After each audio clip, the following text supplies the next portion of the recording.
Assalamualaikum warahmatullahi wabarakatuh. Di sini saya akan menjelaskan tentang sumber daya manusia. Yang pertama ada pendekatan dalam sumber daya manusia. Yang pertama ada pendekatan mekanis.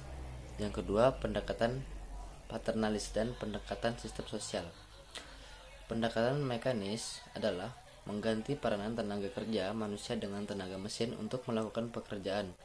Penggantian ini didasarkan kepada pertimbangan ekonomis, kemanusiaan, efektivitas, dan kemampuan yang lebih besar dan lebih baik.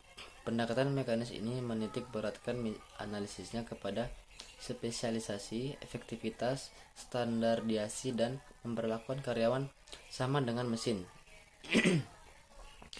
Spesialisasi semakin mendalam dan pembagian kerja semakin mendetail sebagai akibat perkembangan perusahaan dan kemajuan teknologi canggih. Dalam hal ini, seseorang pekerja hanya mengerjakan suatu jenis pekerjaan saja. Pendekatan mekanis ini akan mengakibatkan timbulnya masalah-masalah sebagai berikut. Yang pertama, pengangguran teknologis. Yang kedua, keamanan ekonomis. Yang ketiga, organisasi buruh. Yang keempat, kebanggaan dalam pekerjaan. Yang kedua, pendekatan paternalis. Pendekatan paternalis ini manajer untuk mengarahkan bawahannya bertindak seperti bapak terhadap anak-anaknya. Para bawahan diperlakukan dengan baik, fasilitas-fasilitas diberikan. Misalnya, diberikan pinjaman uang serta didirikan toko sehingga karyawan dapat membeli keperluannya secara kredit.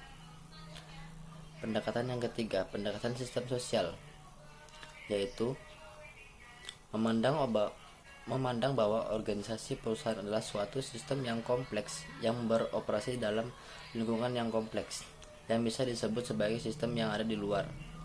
Manajer mengakui dan menyadari bahwa tujuan organisasi perusahaan barulah tercapai jika terbina kerjasama yang humoris antara semua karyawan, bawahan, dan atasan, serta terjadi interaksi yang baik di antara semua karyawan. Pemikiran ini didasarkan pada adanya saling ketergantungan, interaksi, dan ketertarikan di antara semua karyawan.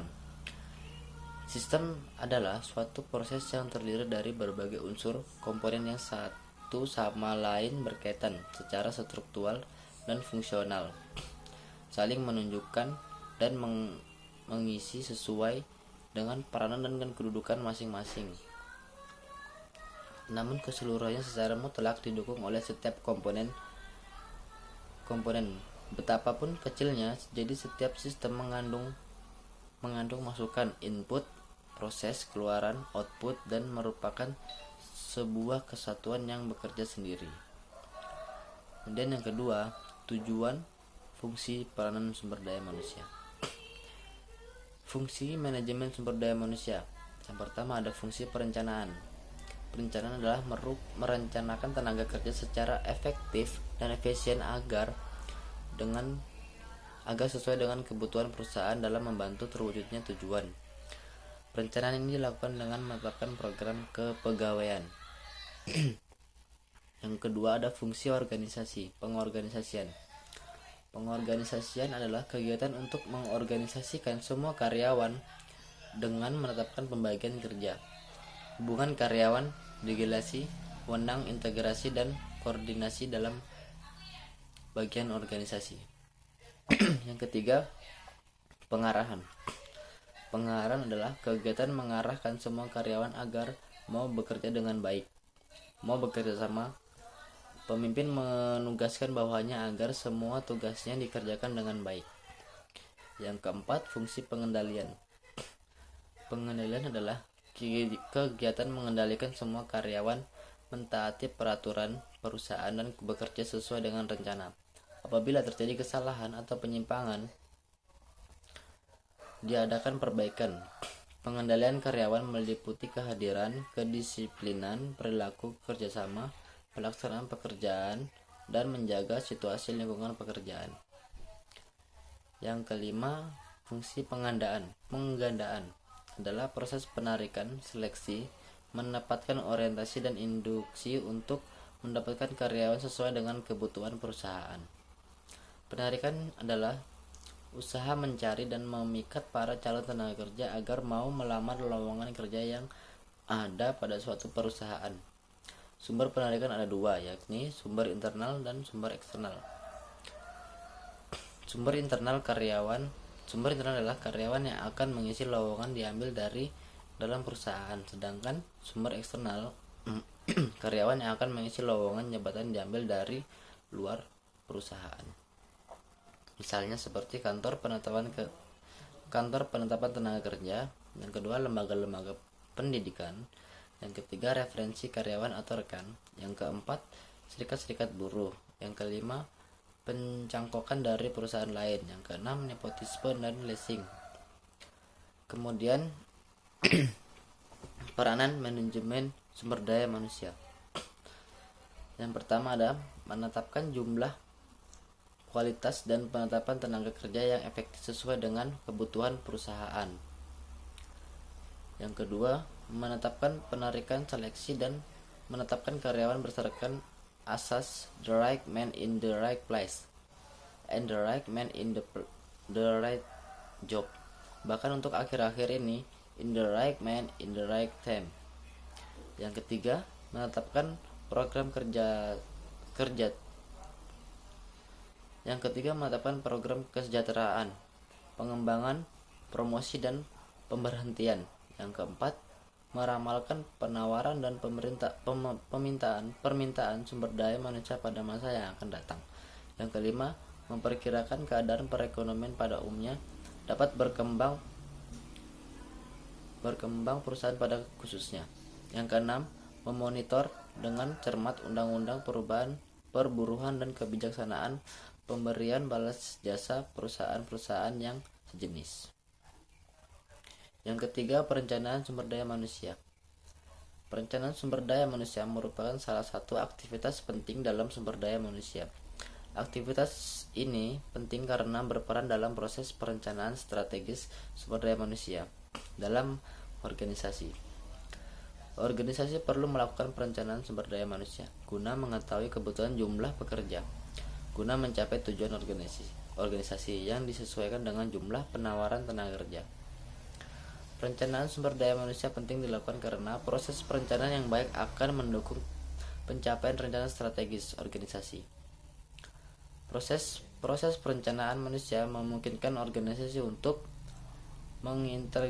mengintegrasikan permintaan tenaga kerja, meningkatkan pemanfaatan tenaga kerja, menyelaraskan aktivitas manajemen sumber daya manusia dengan tujuan-tujuan strategis organisasi secara efisien, memperoleh keuntungan ekonomis dari proses mempekerjakan pekerjaan baru, meluaskan informasi mengenai sumber daya manusia ke semua unit kerja organisasi, mengordinasikan aktivitas manajemen sumber daya manusia di semua unit organisasi. Yang keempat, rancangan organisasi dan analisis pekerjaan. Tindakan yang diperlukan oleh manajemen sumber daya manusia untuk mencapai tujuan yang didasarkan pada informasi analisis pekerjaan adalah: yang pertama, evaluasi dan peranan lingkungan terhadap individu. Yang kedua, kaji kembali kemungkinan ada persyaratan kerja yang usang. Yang ketiga, penciptaan peraturan yang win-win solution. Yang ketiga, rancangan kebutuhan di masa depan. Yang keempat, sesuaikan antara jumlah pelamar dan pekerja yang tersedia. Yang kelima, merancang pelatihan dan pendidikan untuk karyawan baru dan lama. Yang keenam, rancangan pengembangan potensi karyawan. Yang ketujuh, tentukan standar kerja. Yang kedelapan, menetapkan penempatan harus sesuai dengan minatnya. Tujuan analisis pekerjaan: menyediakan kepada manajemen sesuatu pemahaman yang mendalam tentang isi dan persyaratan dari sebuah posisi atau pekerjaan yang meliputi mempelajari organisasi, menentukan pekerjaan yang akan dianalisis, membuat kuesioner analisis pekerjaan, dan mengumpulkan informasi tentang analisis pekerjaan. Manfaat analisis pekerjaan: mengacu pada misi, tujuan, dan strategis perusahaan organisasi, maka analisis pekerjaan yang menggambarkan apa saja yang harus dilakukan perusahaan untuk mencapai tujuan akan bermanfaat sebagai patokan untuk menyusun. Yang pertama, analisis penyusunan pegawai. Yang kedua, desain organisasi. Yang ketiga, telaah dan perencanaan kinerja karyawan. Yang keempat, mengacu pada target organisasi. Yang kelima, suksesi manajemen, pengangkatan dan pelepasan manajemen dan pegawai. Yang keenam, pelatihan dan pengembangan. Yang ketujuh, jenjang karir. Yang kedelapan, kriteria seleksi. Yang kesembilan, evaluasi pekerjaan. Kemudian yang kelima, rekrutmen, seleksi, penggalian dan penetapan. Yang pertama, rekrutmen. Rekrutmen atau penarikan tenaga kerja merupakan proses mencari, menentukan dan menarik para pelamar untuk menjadi pegawai pada organisasi tertentu. Pada sebagian serangkaian aktivitas mencari dan memikat pelamar kerja dengan motivasi kemampuan, keahlian dan pengetahuan.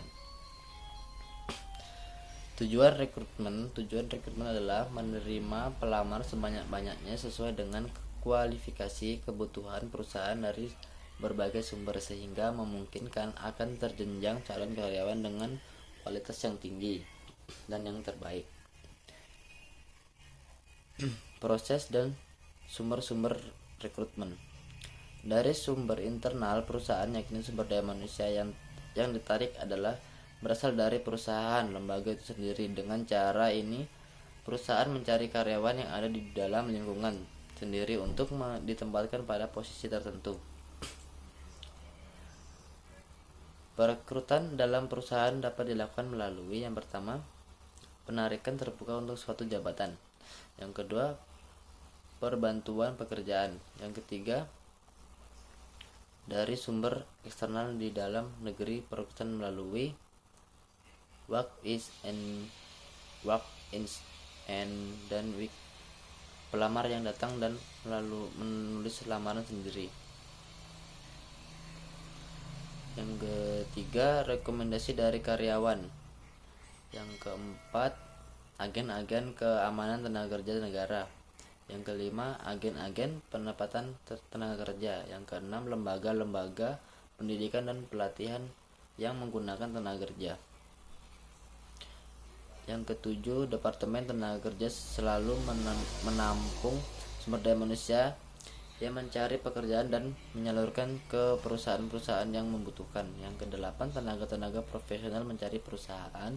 Yang kesembilan, organisasi-organisasi profesional. Yang kesepuluh, asosiasi-asosiasi pekerjaan. Yang kesebelas, operasi-operasi militer. Seleksi. Pengertian seleksi adalah kegiatan dalam manajemen sumber daya manusia yang dilakukan setelah proses rekrutmen selesai dilakukan. Hal ini berarti telah terkumpul sejumlah pelamar yang memenuhi syarat untuk kemudian dipilih mana yang dapat ditempatkan sebagai karyawan dalam suatu perusahaan. Proses pemilihan ini yang dinamakan dengan seleksi. Proses seleksi sebagian sarana yang digunakan dalam memutuskan pelamar mana yang akan diterima. Prosesnya melalui ketika pelamar melamar kerja dan diakhir dengan keputusan penerimaan. Proses dan tahapan seleksi.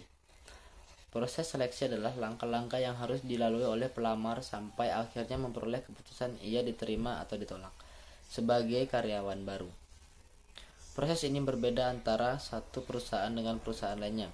Proses tersebut pada umumnya meliputi evaluasi persyaratan, testing, wawancara, uji fisik. Dalam proses seleksi itu dipakai sebagian macam jenis dalam mengevaluasi persyaratan dan terutama untuk testing.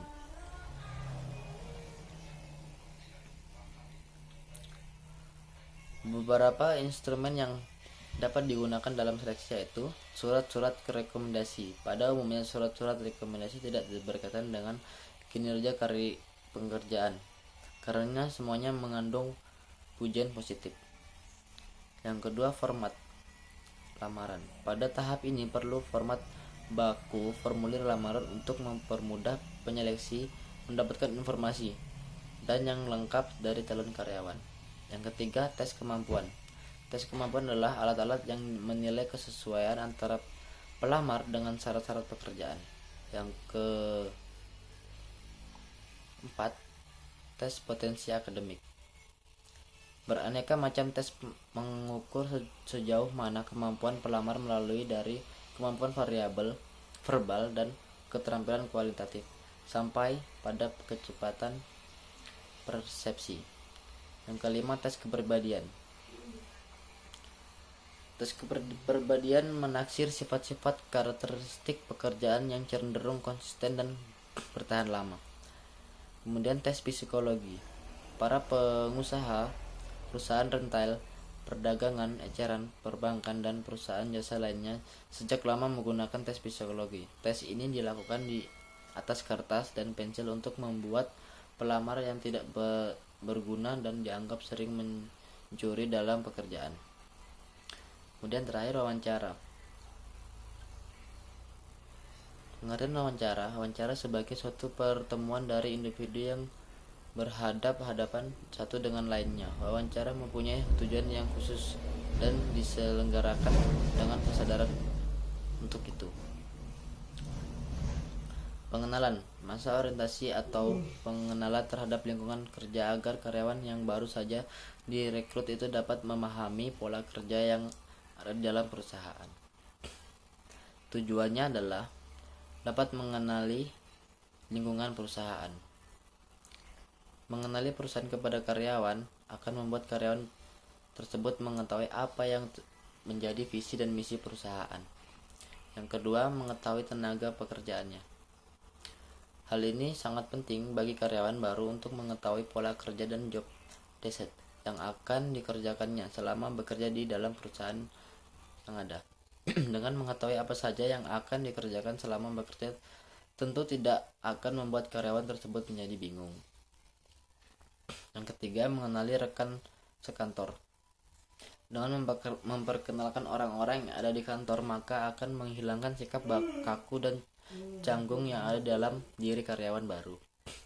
Tidak hanya menghilangkan rasa canggung yang ada pada karyawan baru, mengenal rekan-rekan baru juga dapat membantu karyawan bekerja dengan lebih bersemangat. Yang keempat, lebih kompeten dalam bekerja. Sebuah perusahaan yang memberikan pelatihan seputar pekerjaan yang akan dijalani oleh karyawan baru akan sangat berpengaruh kepada kompetensi karyawan-karyawan. Karyawan yang sudah menerima pelatihan dari perusahaan akan lebih tanggap dan efektif dalam melakukan pekerjaan yang sesuai dengan keinginan perusahaan. Kemudian yang kelima, meningkatkan optimisme. Hal yang disarankan ketika sudah mendapatkan pelatihan serta pengenalan terhadap perusahaan adalah meningkatkannya rasa kepercayaan diri dan jiwa optimis. Karyawan yang optimis tentu akan selalu bersemangat dalam menjalani pekerjaan di dalam perusahaan. Ketika karyawan dapat menjalani pekerjaan dengan baik dan tepat waktu, tentu perusahaanlah yang akan menguntungkan. Kemudian penempatan. Pelaksanaan penempatan karyawan yang tepat akan tercapai manakala kemampuan bekerja dari pegawai sudah sesuai dengan standar yang dibutuhkan untuk melakukan pekerjaan yang dipercayakan. Keputusan mengenai penempatan dimaksud untuk menempatkan orang yang tepat pada jabatan yang tepat. Adapun beberapa pengertian penempatan menurut para ahli. Menurut Faisal Rifai, penempatan adalah penugasan atau penugasan kembali seseorang karyawan kepada pekerjaan barunya. Menurut Malayu Hasibawan, penempatan adalah menempatkan calon karyawan yang diterima lulus seleksi pada jabatan pekerjaan yang membutuhkan dan sekaligus mendelegasikan kepada orang tersebut. Yang keenam, kompensasi. Kompensasi adalah pemberian balas jasa langsung tidak langsung, uang atau barang kepada karyawan sebagai imbalan jasa yang diberikan kepada perusahaan. Prinsip kompensasi adalah adil dan layak. Kompensasi dibedakan menjadi dua, yaitu kompensasi langsung berupa gaji, upah, dan upah insentif. Kompensasi tidak langsung berupa kesejahteraan karyawan. Faktor-faktor yang mempengaruhi besarnya kompensasi. Yang pertama, penawaran permintaan tenaga kerja. Yang kedua, kemampuan dan kesediaan perusahaan. Yang ketiga, serikat buruh. Yang keempat, produktivitas karyawan. Yang kelima, permintaan dan undang-undang dan Kepres. Yang ketujuh, pelatihan dan pengembangan sumber daya manusia. Pelatihan dan pengembangan merujuk pada struktur total dan program di dalam dan di luar pekerjaan. Karyawan yang dimanfaatkan perusahaan dalam mengembangkan keterampilan dan pengetahuan, utamanya untuk kinerja pekerjaan dan promosi karir. Biasanya pelatihan merujuk pada pengembangan keterampilan bekerja yang dapat digunakan dengan segera. Tujuan dari pelatihan dan pengembangan sumber daya manusia adalah menurut pasal 9 Undang-Undang Ketenagakerjaan tahun 2003, pelatihan kerja diselenggarakan dan diarahkan untuk membekali, meningkatkan dan mengembangkan kompetensi kerja guna meningkatkan kemampuan, produktivitas dan kesejahteraan. Tujuan pelatihan dan pengembangan sumber daya manusia pada dasarnya dikelompokkan ke dalam 5 bidang. Yang pertama, memperbaiki kinerja. Yang kedua, memutakhirkan keahlian para karyawan sejalan dengan kemajuan teknologi. Yang ketiga, mengurangi waktu pembelajaran bagi karyawan baru agar kompeten dalam pekerjaannya. Yang keempat, membantu memecahkan masalah operasional. Yang kelima, mempersiapkan karyawan untuk promosi. Kemudian perencanaan dan pengembangan karir. Perencanaan karir terdiri atas dua suku kata, yaitu perencanaan dan karir. Perencanaan didefinisikan sebagai proses penentuan rencana atau kegiatan-kegiatan yang akan dilakukan pada masa yang akan datang. Sedangkan karir adalah semua pekerjaan yang dilakukan seseorang selama masa pekerjaannya, yang memberikan kelangsungan, keteraturan dan nilai bagi kehidupan seseorang. Jadi perencanaan karir adalah suatu proses di mana individu dapat mengidentifikasikan dan mengambil langkah-langkah untuk mencapai tujuan-tujuan karirnya. Pengembangan karir meliputi aktivitas-aktivitas untuk mempersiapkan seseorang individu pada kemajuan jalur karir yang direncanakan. Beberapa prinsip pengembangan karir adalah sebagai berikut. Pekerjaan itu sendiri mempunyai pengaruh yang sangat besar terhadap pengembangan karir. Bentuk pengembangan skill yang dibutuhkan ditentukan oleh permintaan pekerjaan yang spesifik. Pengembangan akan terjadi hanya jika seseorang individu belum memperoleh skill yang sesuai dengan tentuan pekerjaan. Waktu yang digunakan untuk pengembangan dapat dikurangi dengan mengidentifikasi rangkaian penetapan pekerjaan individu yang rasional. Langkah-langkah perencanaan karir. Proses atau langkah-langkah yang akan ditempuh untuk menyusun rencana karir terdiri atas: yang pertama, menilai diri sendiri. Hal utama dalam memulai perencanaan karir adalah bertanya atau memahami diri sendiri, menggali peluang-peluang, kesempatan-kesempatan, kendala-kendala, memilih pilihan,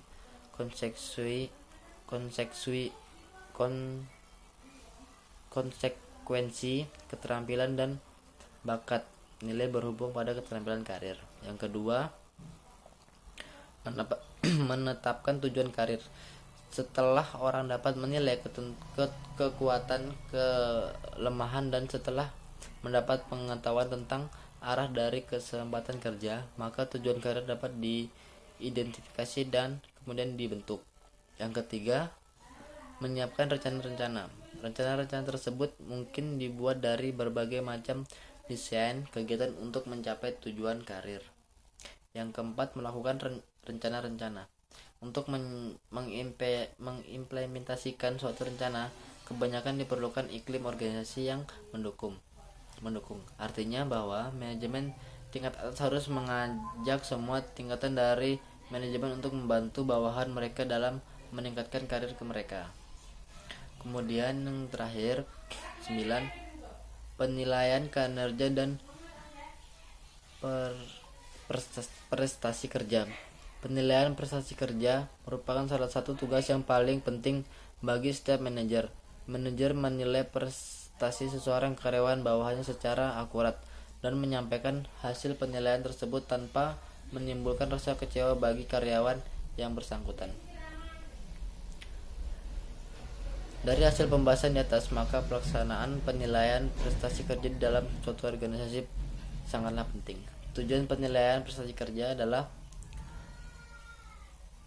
mempunyai dasar yang sangat penting bagi perusahaan sebagai alat untuk mengambil keputusan bagi pegawainya. Adapun tujuan penilaian prestasi kerja adalah sebagai berikut. Yang pertama, evaluasi terhadap tujuan.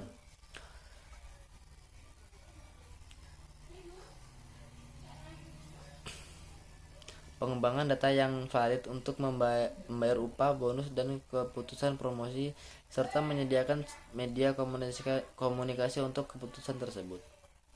Membantu manajemen membuat keputusan pemberhentian sementara atau PHK dengan memberikan peringatan kepada pekerja tentang kinerja mereka yang tidak memuaskan. Kemudian, pengembangan tujuan organisasi mencakup pelatihan dan pembimbingan pekerjaan dalam rangka memperbaiki kinerja dan pengembangan potensi pada masa yang akan datang. Yang kedua, mengembangkan komitmen organisasi melalui diskusi kesempatan karir dan perencanaan karir. Yang ketiga, memotivasi pekerjaan. Yang kelima, memperkuat hubungan antara atasan dan bawahan. Yang keenam, mendiagnosis problem individu dan organisasi. Manfaat penilaian prestasi kerja.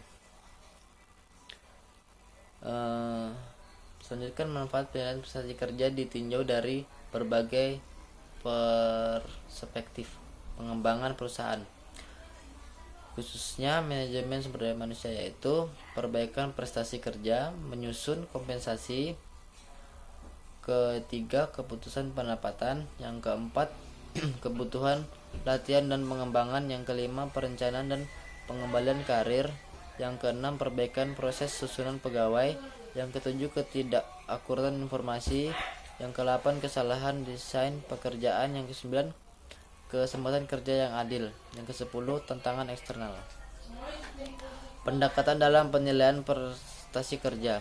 Menurut Sedarmayati tahun 2017, terdapat 6 pendekatan yang paling sering dipakai dalam penilaian prestasi kerja, antara lain rating scale, bentuk penilaian prestasi pekerja ketua dan paling banyak digunakan pada metode ini.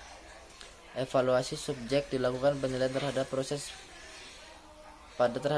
kerja pegawai dengan skala tertentu dari rendah sampai tinggi. Yang kedua, check sheet, metode penilaian untuk mengurangi beban penilaian tinggi, memilih kalimat kata yang menggambarkan prestasi kerja dan karakteristik pegawai, seperti metode rating scale. Penilaian biasanya atasan langsung, tetapi tanpa diketahui penilaian. Divisi pegawai biasanya memberi bobot pada item berbeda pada checklist. Pemberian bobot ini menggunakan penilaian dapat dikualifikasikan sehingga skor total dapat ditentukan. Yang ketiga, metode peristiwa kritis. Metode peristiwa kritis merupakan metode penilaian berdasarkan pada catatan penilaian menggambarkan perilaku pegawai sangat baik, sangat buruk dalam kaitannya dengan pelaksanaan kinerja. Catatan ini disebut peristiwa kritis. Berbagai peristiwa dicatat penyelia selama periode evaluasi terhadap setiap pegawai. Yang keempat, metode peninjauan lapangan. Metode peninjauan lapangan bertujuan agar tercapainya penilaian lebih standar. Banyak perusahaan menggunakan metode peninjauan lapangan. Yang kelima, tes dan observasi prestasi kerja. Bila jumlah pekerja terbatas, penilaian prestasi kerja didasarkan pada tes pengetahuan dan keterampilan. Yang keenam, metode evaluasi kelompok. Ada beberapa metode guna mengevaluasi seperti ranking method, grading, offset, distribution method, dan point acceleration method. Baik, itulah presentasi dari saya. Sekian dari saya. Wassalamualaikum warahmatullahi wabarakatuh.